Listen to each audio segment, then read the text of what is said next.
সবাই কেমন আছেন? আশা করি অনেক অনেক ভালো আছেন। প্রতিদিনের মতো আরও একটি ব্লগ নিয়ে চলে আসলাম আপনাদের সামনে। তো আজকে হচ্ছে বিকালবেলা, এখন হচ্ছে আমার আব্বু এই যে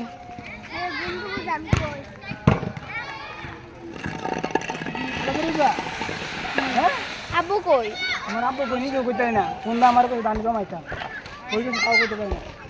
এটাতে বলো না, এটা শেষ করলো না। এই সেগুলো হচ্ছে আমাদের দান।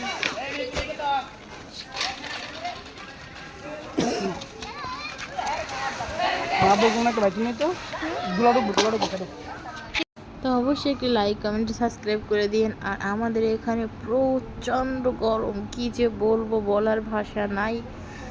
মানে কি বলবো, যা নিজের জান নিয়ে টানাটানি। মানুষ ছাদে পর্যন্ত পানি দিতেছে, দোকানদারটা দেখি মানে দোকানের ছাদে রাস্তায় পানি দিতেছে।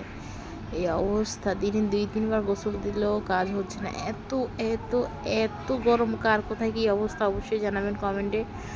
আর আমাদের ধান, এটা কিন্তু বৈশাখ মাস না, এই তো কিছুদিন আগেই ধান, 4-5 মাস আগে আমি যে ফেনি গেছিলাম তখনের ধান, কী মাস বলেও জানি না। তো আমাদের কিন্তু মানে ধান লাগাইলে প্রায় 10 বস্তার মতো হয়, 9-10 বস্তা।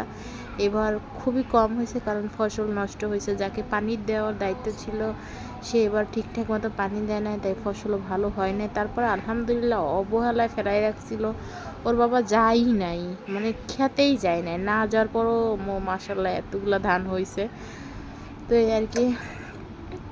আর গরমে আমরা খুব অশান্তিতে আছি। আল্লাহ হাফেজ।